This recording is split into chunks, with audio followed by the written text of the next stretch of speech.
Hey, Bruiser Buddies, this is Wrestling Nostalgia with Dave Dynasty. Before we dive into the episode, make sure you hit subscribe on the podcast platform you're listening on. Also, follow me on X at The Dave Dynasty and subscribe on YouTube by looking up Nostalgic Dave Dynasty. You can also buy one of my shirts at ProWrestlingTees.com/The Dave Dynasty. Now, enjoy the show. Welcome to 1 hour of the toughest, roughest wrestling you'll ever see. That's right, Dick the Bruiser said it all. The big question, have you got the endurance?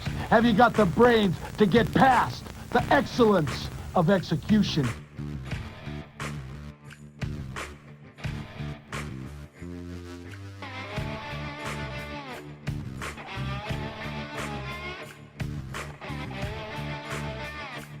The reason why Axe and myself were put on this earth is to demolish people. Bobby Heenan is a very good-looking sport coat you've got on. Yeah, and I paid for mine. Mine isn't government issue. Hello, everybody. Lance Russell and Dave Brown right along ringside. By golly, we're ready to go with another big week of championship wrestling.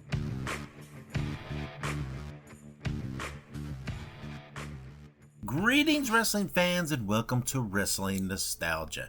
I am your host, Dave Dynasty. Thank you for joining me for yet another episode. This is kind of a special episode. On this episode, my guest is Bobby Fulton, one half of the legendary tag team known as the Fantastics. And Bobby, he's been a guest on the show before a few times, and he is joining me on this episode to remember Dennis Condrey. Now, let me preface this by saying, letting everybody know who doesn't already know, Bobby Fulton is a throat cancer survivor. Therefore, there has been a lot of impact on his throat, on his speech. And Bobby always prefaces by saying this and saying it might be a little hard to understand him. Now, I hope that all my listeners are understanding enough to know that that's okay. That is part of why we love Bobby Fulton. So hopefully you will all endure it. Not again, Bobby might be a little difficult to understand because of that medical history in some of these parts, but please bear with, listen to the show. It is a great conversation about Dennis Condrey from someone who knew and worked with him on so many occasions. I'm always been a huge fan of Dennis Condrey. Right, everybody knows my favorite tag team is the Midnight Express. Everybody knows how much I love Jim Cornette. And while I kind of grew up more of a Stan Lane, Bobby Eaton guy in that incarnation of the Midnight Express, I still do love the Condrey Eaton version of the Midnight Express, and I have a huge appreciation for that version and a huge appreciation for Dennis Condrey. Not only for his work in that version of the Midnight Express, but I did enjoy the original Midnight Express with him and Randy Rose, and what tapes I've seen of him with other partners and in other situations.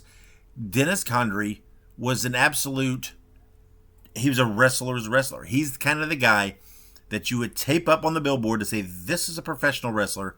If you're going to enter this business, if this is what you're going to work like, this is the guy you need to model yourself after. And so I've always been a huge fan of Dennis. So I wanted to do something in memory of him with his recent passing. And Bobby is a friend of the show, a friend of mine. And I thought he would be the perfect guest to talk about Dennis. Now, Dax Harwood of FTR has started a GoFundMe to help Dennis's widow, Teresa, with some of the funeral costs and some of her expenses moving forward. I will put a link to that in the show notes. Again, if you've got anything you can share, please go and do that. It is a financial thing to help Teresa, but it's also just a way to show her how much we love Dennis, how much we appreciate Dennis. It's just a way of showing, while on the same token, helping her with some of her expenses. That she is the sole, whatever. It's her, all on her now.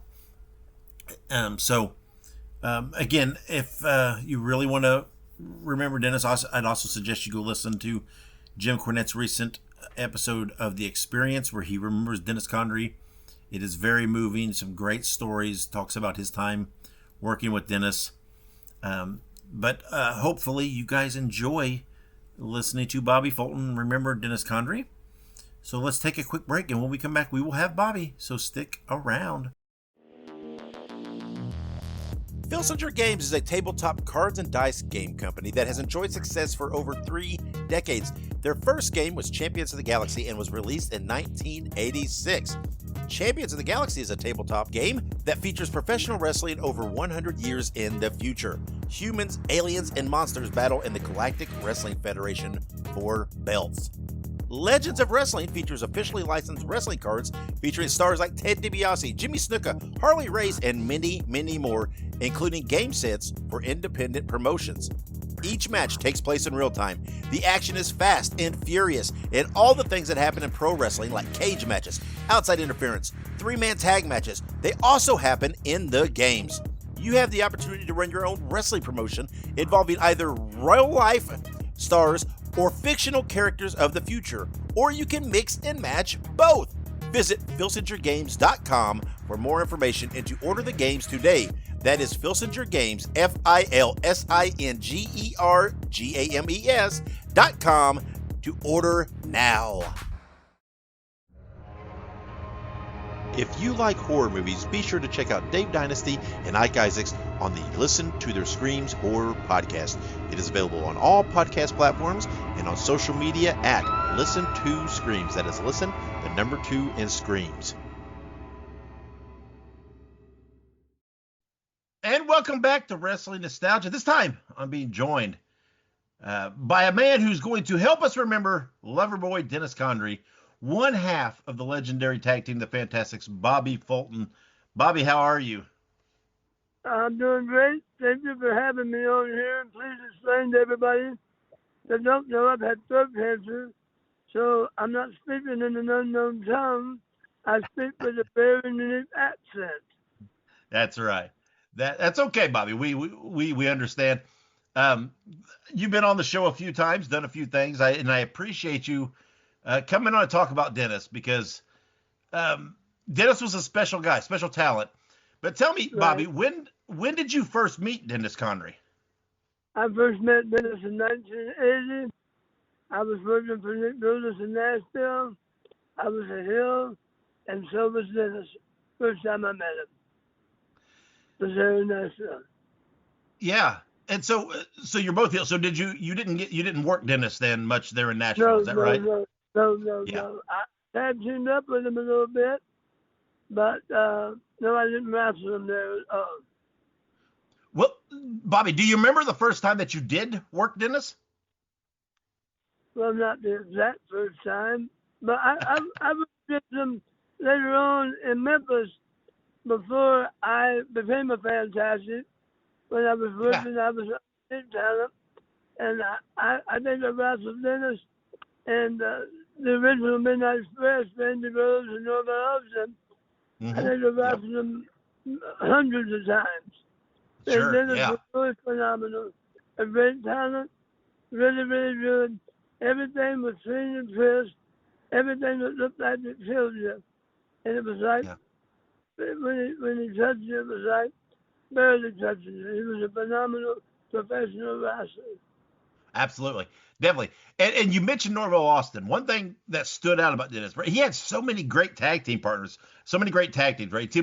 With Norvell and Randy Rose, Phil Hickerson, David Schultz, so many others. Of course, Bobby Eaton.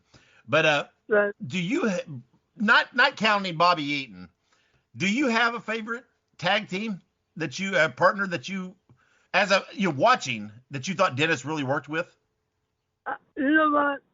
Dennis was very versatile. And you mentioned great tag teams and numerous tag teams. He wasn't in the corner, so to speak, just standing there.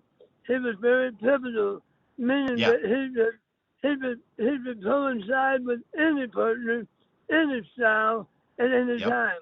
And that's another thing that made him a professional. I'll just say this. With Tommy Rogers and I as the Fantastics, it wasn't just one team we had great matches with, but every team we wrestled, If it wasn't the best match on the card, it was close to it. And with that being said, Dennis Condrey was a master at his craft. Yeah. Well, and you talked about you and Tommy. Yeah. No, go ahead. Go ahead, Bobby.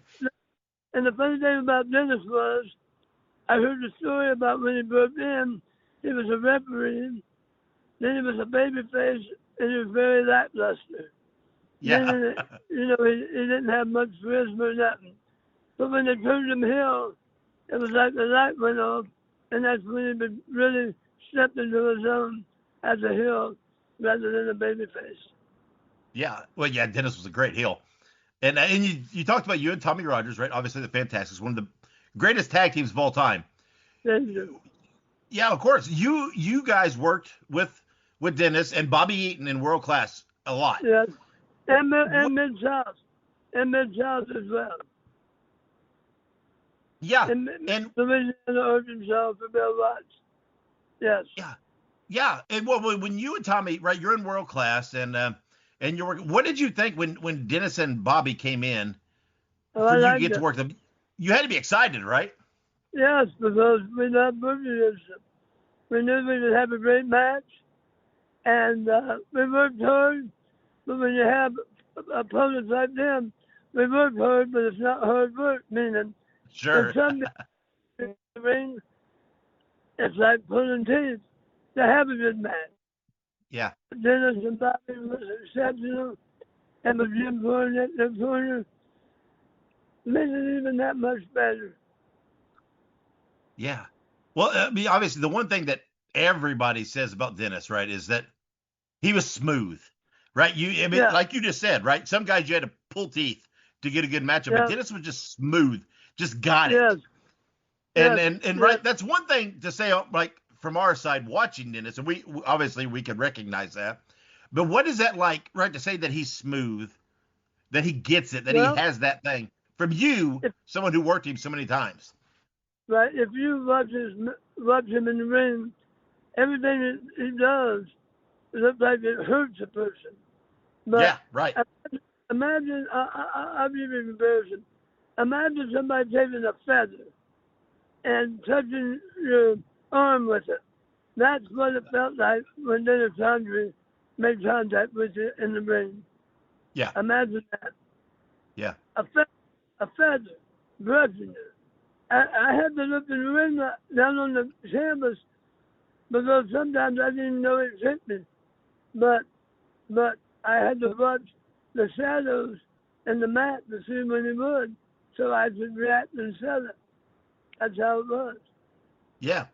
Well, right. Excuse me. And obviously, you not only did you work with Dennis, right? You knew Dennis. You became a friend of Dennis. Yeah. And one thing with Dennis is he always worked on his own terms, right? He stepped away when he felt he should have, or when he needed, right? I suppose he did.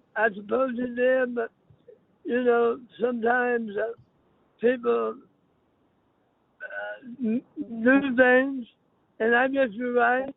He was his own man, as many of us was.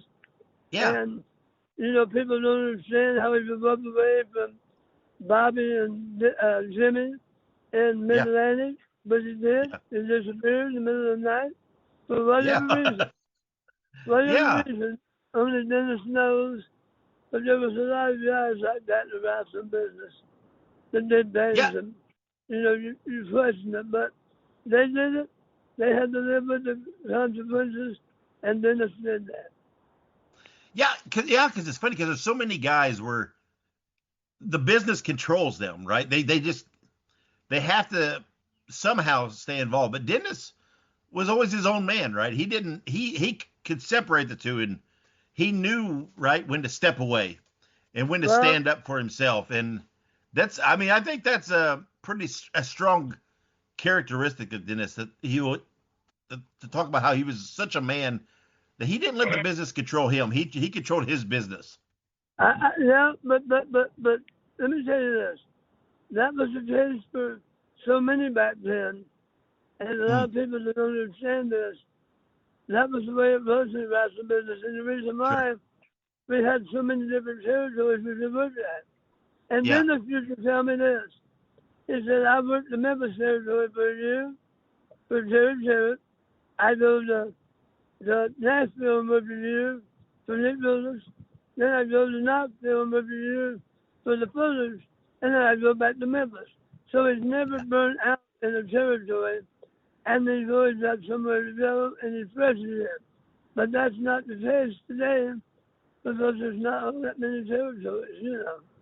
Yeah, sure. Well, and when Dennis did step, you talked about him, right? When in Mid-Atlantic, he stepped away, he disappeared. And during that time away, that's when he met his wife, Teresa, who clearly meant the world to him. Knowing Dennis, what did Teresa mean to Dennis? Well, I wasn't around him that much because, number one, he was a heel and I was a babyface. Sure, and of course. We didn't hang out with each other, and we didn't run around. I mean, I knew him in the ring. I knew him a little bit when I was a heel with him. But keep in mind, the babyfaces stayed together, the heels stayed together. There wasn't a mingling of people. Every once in a while, it would happen, but we really tried to take care of the business. So therefore, me and Dennis Condrey, and I'll tell you, if it happened many times for a baby face in the hill, might be friends in another territory that went out and ate together, and people said, well, there they are. But that didn't happen with Dennis and I. And I only met Teresa probably in 2004 when we drafted the Midnight Express for the last time, Tommy and I, in Virginia. That was the first time I met Teresa, but she's always been really sweet, and I'm glad she was with the Dennis, and I'm sorry about what happened with the fashion. Yeah, and in recent years, right, Dennis, he had started doing some conventions and did some appearances with AEW. Right. Yeah, did this, do you think, right, this, doing the conventions, doing AEW, that it really showed Dennis what he meant to wrestling, meant to fans? Do you think he could appreciate that during that time? Repeat that again because you broke up. Well, like when he's doing these appearances, right, he's doing these conventions, Jim Cornette spoke that Dennis didn't think, right, people would remember Dennis Condrey. But when he's doing these conventions and these things, when he's doing these conventions, do you think maybe he saw, hey, people do appreciate me? Yeah. And I remember when I was inducted into the Hall of Fame, Dennis was out there, as was the Fabulous Ones and them. And I had Dennis stand up in front of and this was a few years ago. And I said that's one of the best workers in the business. And afterwards he stopped and said, thank you for acknowledging that. Thank you. You see, we came from a different set of stuff. I was a big fan as a kid. But when I got in the business, I couldn't let nobody know I was a fan of the business. If so, they would call me a mark in the dressing room. And he didn't want that reputation. So, with that being said, you know, Dennis, all of us really appreciate the people remembering the matches and the stuff that we do. Because actually, we worked hard for the fans. And that's what it was all about. And I'm sure Dennis was no different. Yeah. Back then you got in the business because you loved it. It wasn't because some corporation promised you millions of dollars and we'll make you a star. You know, but it wasn't like that. It was a rough and it was tough, and there was great money at times and there was little money at times. But most, I think, the guys that worked in the business prior to the WWE Performance Center, most of them love the wrestling business. And now you've got people that break into it that don't know nothing about it, don't know anybody or the history or nothing, and they're in it because they've been told they're going to make millions of dollars, and that's it. The love is gone from it. So That's what the difference was. Yeah. And one thing that you and Dennis had in common was that you were both survivors of throat cancer. Yes. And did you ever get a chance to talk to Dennis about that common unfortunate situation of dealing with that? Did it? No, I did not. I didn't talk to him about it at all. Yeah. I didn't mention it. Now, Dr. Jeff Williams had throat cancer too. And him and Dennis lost their voice box and spoke with a hole in the throat. I don't have that. Yeah, right. Sorry, I don't have that. That's okay. Yeah. I don't have a hole in my throat. I was blessed as far as that goes. I just have a speech impediment now. Yeah. But Dennis would talk like Dennis would talk like he did prior, and so did Doc. Sorry. That's okay. I get choked up sometimes when I'm trying to talk. That's I completely understand. That's okay, Bobby. Go ahead. Well, do you know when was the last time that you either saw or spoke with Dennis? That was at the convention. What year was that, Dylan? In Charlotte. 2022 or 2023. Okay. Was the last time I seen him. I mean, I'm Facebook friends with them, and they like something they did, and they like something I do, but as far as sitting down talking, and one thing about the wrestling, Dave, I'm going to say that if I had run into somebody like Jacques Rougeau that I was with in 1983 in Memphis, it's like we never missed a moment. It's like we never missed a moment. That's right. And that's the way it is with every one of the boys. And I call them the boys because we were the boys. Sure. I don't know. Some of them might be today, but I'm sure all of them's not. But we were the boys, and there was a certain camaraderie because we were in the trenches back then. A lot different than today, and I'm not throwing off on today. More power to them.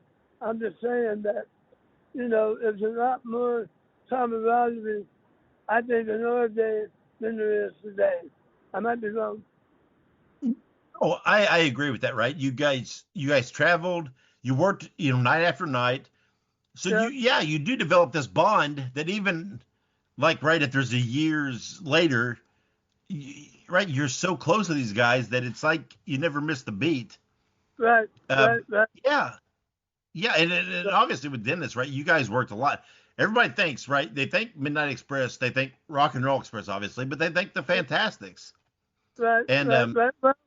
Paul Ellering was with my son the other day, right? Yeah. Said there's no doubt in his mind that the Road Warriors was the greatest tag team in the 80s. Mm-hmm. But he said right along behind them is the Rock and Roll Express, the Midnight Express, and the Fantastic. And the Fantastic, yeah, sure. And I tell people this today. If they're not talking about your matches now, how do you think they're going to talk about your matches 30 years from now? Right, yeah. I mean, people talk about our matches. It's like the Bushwhackers. When they were cheaper, they had the Barbara matches.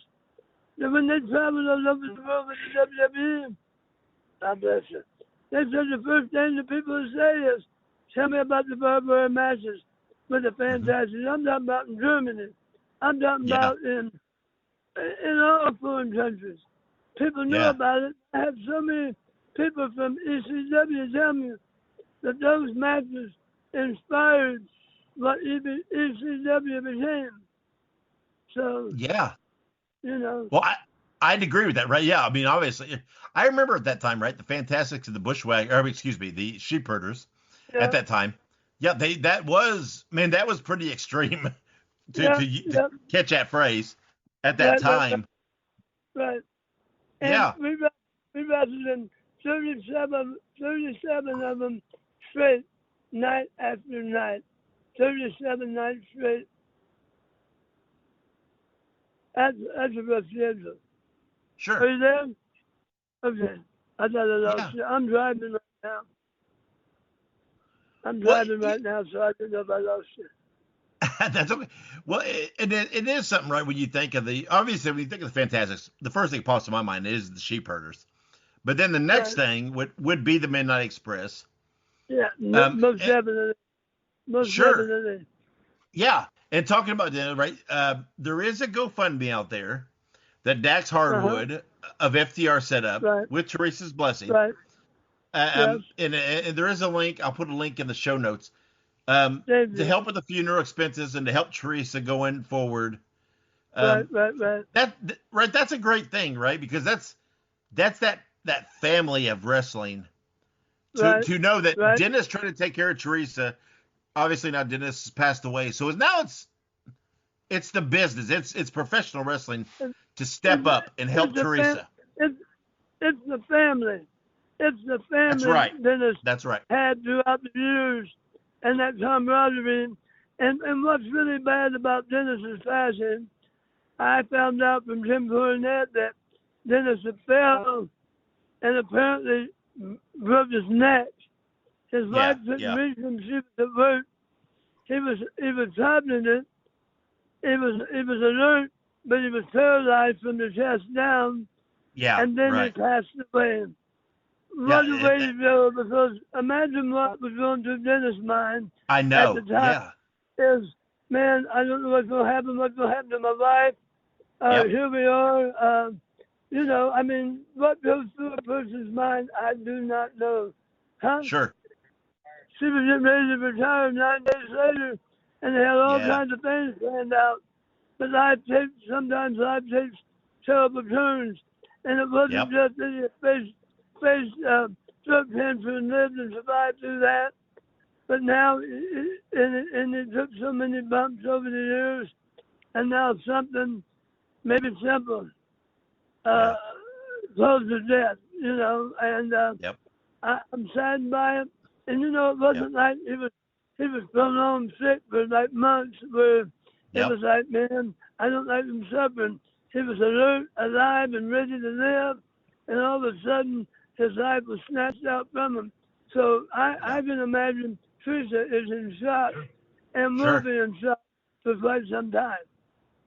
I agree, right? Yeah, it's not like it's one of those things where I know it's difficult to say, but right, that it's not a situation where you expect it, right? This was out of he had beat the cancer, and now all of a sudden this comes up, and it's a shock. Yep, it is, and the thing of it is that we never know the day or the hour when our last breath is taken. That's why I'm a firm believer in Jesus Christ. If that be through mine, I'm not only a believer, I'm a receiver. And it's not that I'm going out and start preaching or passing the baptism or nothing like that. I'm just saying that as a full heard facts, that I know who my Redeemer is, and I know that He is able to keep that which I committed against that day, meaning that I am justified through Christ. And I'm thankful to know that, and hope that Dennis was the same. Or anybody else who goes down to church, Yeah. And again, I encourage everybody to go out. If you are able to donate a little bit to help Teresa out, because again, this is it is a shock. It is out of the blue. Dennis had fought through and defeated so much, and for this to happen, right? And again, it's like Teresa. It's like your life's pulled out from under you. How do you adjust to that? It's so difficult. Yeah. So you talk about shock and awe. That's right. She's facing it. Shock and awe. And I mean, like, what happened? Yeah. Yep. Yeah, and this is where wrestling needs to stand up and take care, help take care for Dennis, take care of Teresa, and help her out. Right. And again, right, it's like it's one thing for all of us, Bobby, as fans, to miss Dennis. I love Dennis. I appreciate Dennis. I spoke with Dennis online a few times, Right. But it's different for you, for a guy who knew Dennis for so many years, worked with Dennis, Right. considered Dennis a friend. So, it's one of those things that, man, it's like you hate to hear. Yeah. But it has been so wonderful to see people showing their love and appreciation for Dennis. I wish, you always wish they would do this while Dennis is around. But everybody's showing how much they appreciated Dennis, how much they loved Dennis. Right. And when you talk about Dennis Condrey, Bobby, what do you think his legacy is in pro wrestling? If you had to kind of describe Dennis in pro wrestling, what would you say? He was a tremendous wrestler. If independent guys want to know how to work, and they'd rather learn how to make it look like Dennis did, without killing each other, watch Dennis Condrey. Absolutely. Every move he made in the ring was for a purpose. No, he didn't do no moonsault. No, he didn't dive on a burning table. But let me tell you something. He would go out and tear the house down, and the people got more than the money's worth when Dennis Condrey got them wrestling that night. That's right. Dennis knew how to work the crowd, right? He knew how to give them what they needed. A kind of a lost art in anybody, right, who wants to. And anybody who wants to. Absolutely. And anybody who wants to see Dennis Condrey, there's so much stuff out there, right? So, we talked about so many tag team partners. Go watch the Fantastics versus the Midnight Express and World Class. That is absolutely a I don't know how to describe it. That is. I got another one for you. Sure. We did a studio. We did a signing in the ring. A lot of people don't know this, but Jim Cornette, when we were in Louisiana, made a deal with Bill Watts. He would lose his hair, but with a true cut only, not shaved over the bald, right? Well, it was in New Orleans, and when I was in the ring there, and Jim Duggan was the one cutting the hair, the trimmers broke. The trimmers broke, the scissors broke, everything broke. And if you watch that video, so all of a sudden I knew how to shave my body because I did it with a razor, because I'm real hairy. I ran back to the dressing room because I knew if something didn't get done with that hair, then the people would go, "Oh man, we ain't never coming back," right? So I went back and got my shaving cream and my razor. And me and Jimmy Cornette have been friends because I used to ride with him and his mom to the matches from Louisville to Evansville on Wednesdays. And we'd go out and eat and this and that. So they're holding Sonny Jean and all of them are holding him. And I put that shaving cream on his head. And I started wiping on him with that razor. And one side looked like Animal. The road warrior, the other side looked like Hulk. And Jimmy started wearing a mask. Jimmy started wearing a mask after that, right? Yeah, right, yeah. So then we did an angle where we signed the contract on TV. For those people that can look at it on YouTube, the contract signing. Dennis threw powder in her face. And they hit us with chairs so hard. It was I urge anybody to watch it and know this ain't it, is it? Huh? Yeah. What is it saying? Anybody to watch it. And that was real. Anytime Bobby Dennis swung his hair, it was real. That's right. It was for the fences. And I know it now. But I watched that. I just thought about that. Angle and stuff like that. But Jimmy was mad at me for years for shaving his head. Shaving his head, yeah. And it's when you think about Dennis Condrey, right? You think of the Midnight Express. And obviously, the first thing you pop in mind is the rock and roll. But the second thing has to be the Fantastics. And again, Bobby, we can sit here and we can talk about Dennis all day about his wrestling. But again, for you and so many others, not only did you lose a peer, but you lost a friend.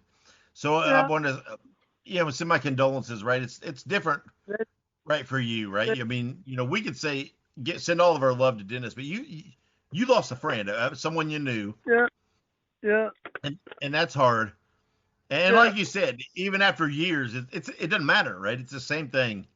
Right. You pick it up, and you travel. You worked with Dennis so much and everything else. So. Yeah. And I know you've done a few, right? And a lot of people reaching out to Bobby Fulton to talk about Dennis Condrey, and I appreciate you giving me some time to talk about it. I wanted to, obviously pay some respect. I love Dennis Condrey. Wanted to pay respects. So I appreciate you, Bobby, giving me some time to come on to talk about Dennis, and working with him and the memories of him. I appreciate the opportunity.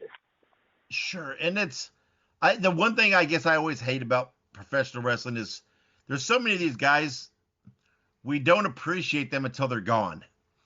And there's so many guys that we should give this love to these guys while they're still alive, right? Dennis Condrey, all this he did and how good he was, we should have told him more while he was alive. And I hope he knew that. Dave. Yeah. He knew when he went to his conventions and people talked about what he did 30 years ago, he got his flowers. I hope so. He knew. I know. I hope so. I know. I hope so, Bobby. I know, and these guys know. So don't fret over that. Okay, I hope. And yes, he knew definitely, as all of us know. And how I know they know if they talk about it 30 years after the fact. Absolutely, it must have left an indelible impression on them to be with them that long.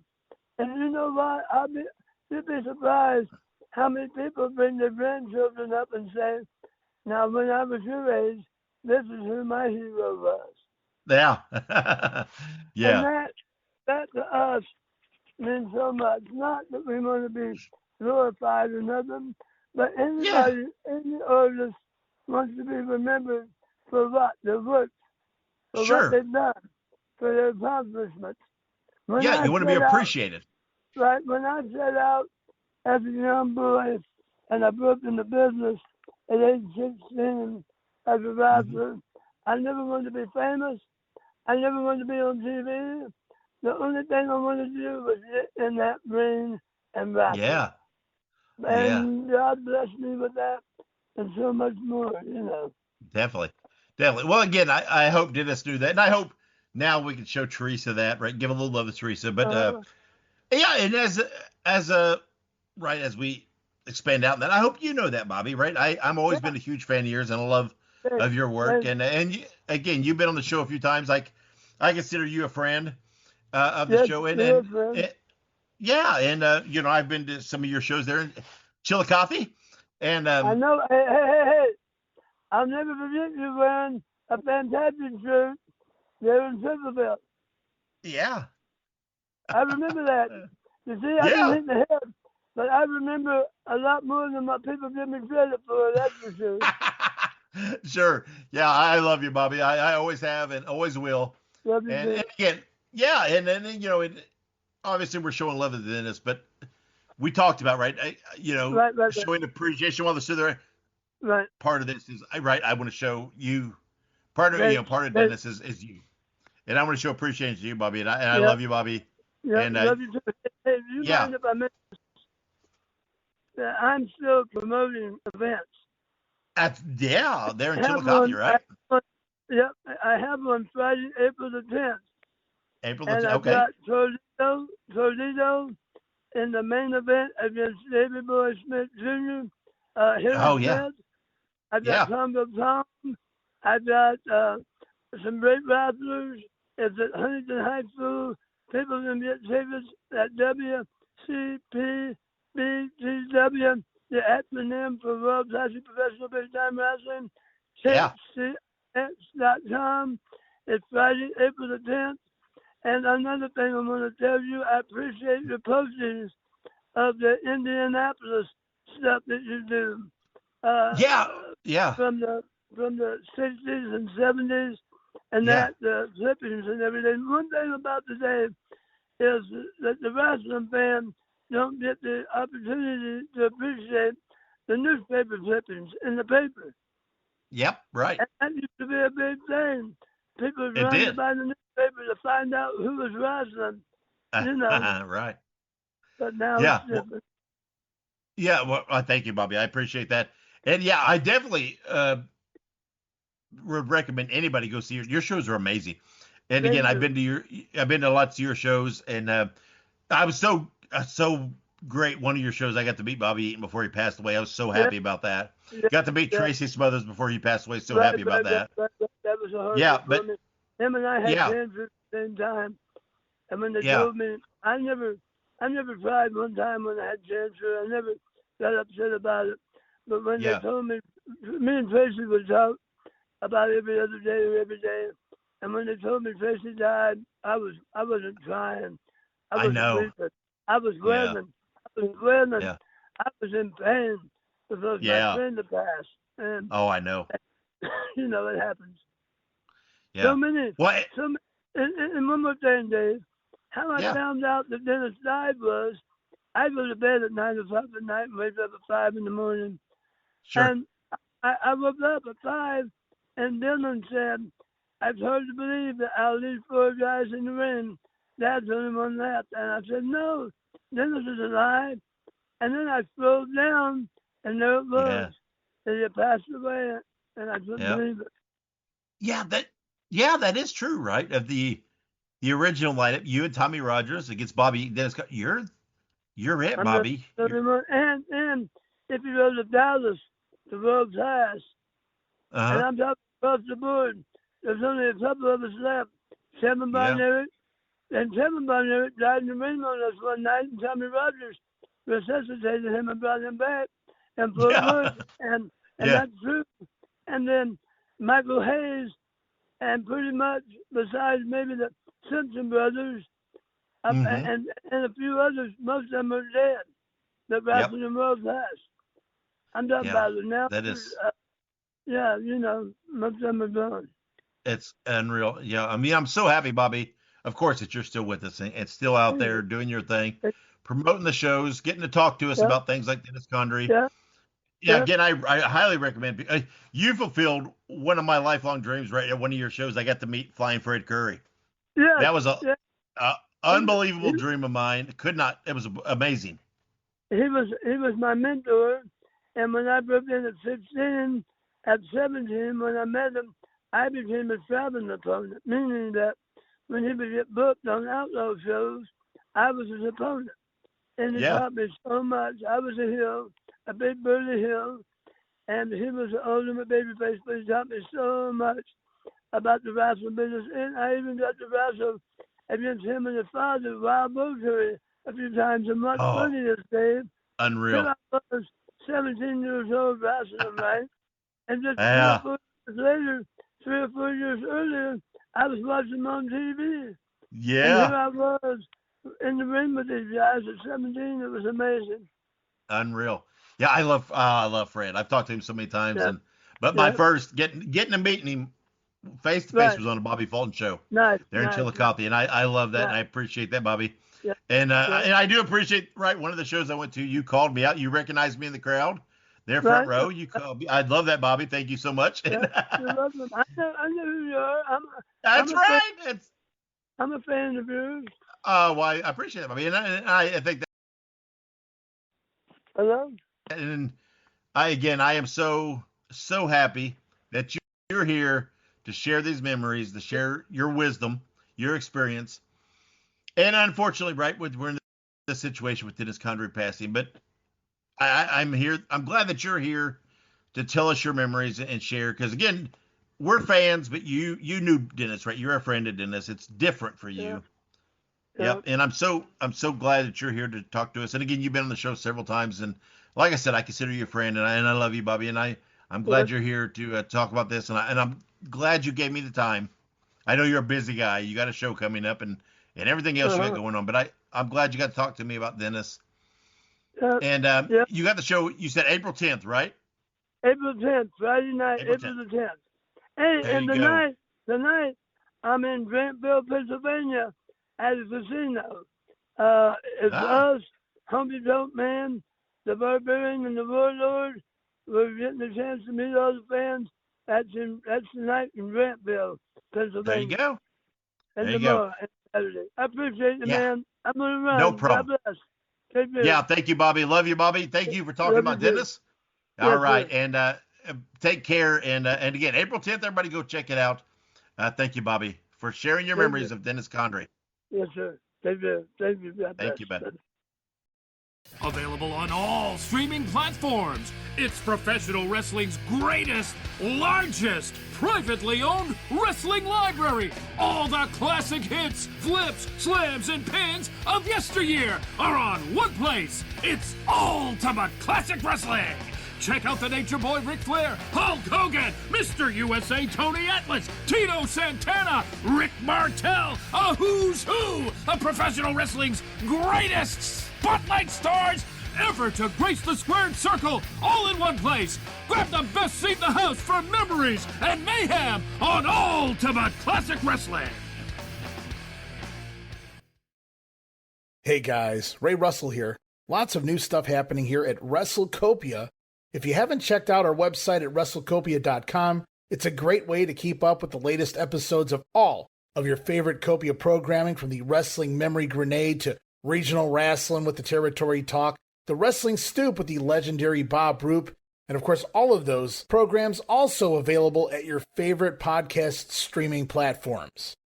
And if you want to stay up to date with everything going on in the Copia world, all the latest news, random thoughts, fun videos, pictures, and more, make sure to join the more than 33,000 followers over at Facebook.com/Wrestling Grenade. Don't be left out. And last but definitely not least, it's what keeps the entire machine going. I'm talking about Patreon.com/WrestleCopia. We appreciate your support in helping us pay the bills to keep the WrestleCopia podcast network running and enabling us to continue to bring you all the quality programming that we offer. Okay, guys, thank you to Bobby Fulton for coming on, remembering Dennis Condrey. Again, one of my favorite pro wrestlers. Cannot express enough how much I appreciate Dennis Condrey and all he did, and how much love I have for Bobby Fulton for coming on and sharing his time to talk to me about it. Now, guys, you know, last episode I had Dirk Benedict on. It was a huge success, right? You guys all seem to love that out-of-the-box thinking that I do sometimes with getting guests, and you all seem very appreciative of me getting Dirk Benedict to talk about the movie Body Slam, because it's not your atypical wrestling podcast, right? It's not your typical type guest that you hear on all the podcasts. It's not your typical topic. So I do appreciate that. There's been a lot of great positive feedback from listeners, from other people, from other journalists and so forth inside the industry. I've got a lot of great feedback, a lot of great comments, a lot of great messages. And I do appreciate everybody listening. I do appreciate everybody reaching out. The episode had some great numbers. There was a lot of jumps in numbers for me, and I suspected that with a guy like Dirk Benedict, who only does a handful of talks a year, but has really never, to my knowledge, and to anybody on his team's knowledge, has never really done something centered on just Body Slam, the movie Body Slam. So it was a very cool thing. I very much appreciated it, and again, I very much appreciate the outpouring of support for that episode. Guys, let me get to the typical stuff. Follow me on social media. I'm on all the platforms. Look up Nostalgic Dave Dynasty or at the Dave Dynasty. You can find me there. I post lots of cool stuff, lots of newspaper clippings, lots of historical stuff. It's pretty much primarily associated with the WWA Midwest Wrestling. That is my wheelhouse. That is my bread and butter. That is my absolute passionate love. So hopefully you guys enjoy those postings. And follow me on the whatever social media platform that you prefer, or all of them, to see that. So make sure you also subscribe to me on YouTube, because I do have lots of classic wrestling content, lots of WWA episodes, and some other things, plus all my other various podcasts, including Wrestling Nostalgia, including Listen to Their Screams, some of the past podcasts that I have done. Those are all there. You can find those all on YouTube very easily, very nice. It's all there, nice playlist and everything. So subscribe to me on YouTube. Just look up Nostalgic Dave Dynasty. You will find me. Also, be sure to subscribe to the WrestleCopia network of podcasts. There's a lot of great shows within the network. You can find the individual shows on your favorite podcast platforms, or you can visit WrestleCopia.com. That's kind of the central hub. You can go from there, pick and choose. I would suggest just subscribing, listening to them all. They're all great. Lots of historical content, lots of great hosts. I cannot recommend them all enough, so go check them out. Speaking of recommendations from old Dave, go check out my friends at the Ultimate Classic Wrestling Library. Once again, lots of classic wrestling content that you're not going to find anywhere else. Visit ClassicWrestling.net to sign up for your account, and then download the Ultimate Classic Wrestling app on all of your smart devices. All right, guys, once again, thank you for joining me. Thank you for helping in this celebration of Dennis Condrey. There's been a lot of great posts and love posted online. I love seeing that. Love seeing so many people doing that. I hope you enjoyed the conversation I had with Bobby Fulton, remembering Dennis today. Hopefully, this will just be a passing thing. Hopefully, everybody will keep Dennis Condrey alive in their memory, alive in their posts and their appreciation. Just on pass. I know he's front and center in our minds right now because of his recent passing, but hopefully, we keep him in our thoughts. We keep him in our posts. Let's keep him alive in spirit. And again, visit the GoFundMe. Help out Teresa. Give her all your love and support going through this tough time. Keep an eye on social media. I will be announcing next episode's guest soon, along with lots of great content, clippings, and news. So again, I feel like I'm a good follow. So go check that out. But guys, thank you for listening. Until next episode, wherever you go and whatever you do, be good, be safe, and always keep on growing. Fans, we brought you All-Star Championship Wrestling. This is Sam Manager thanking you for being with us and saying until next time, so long everyone.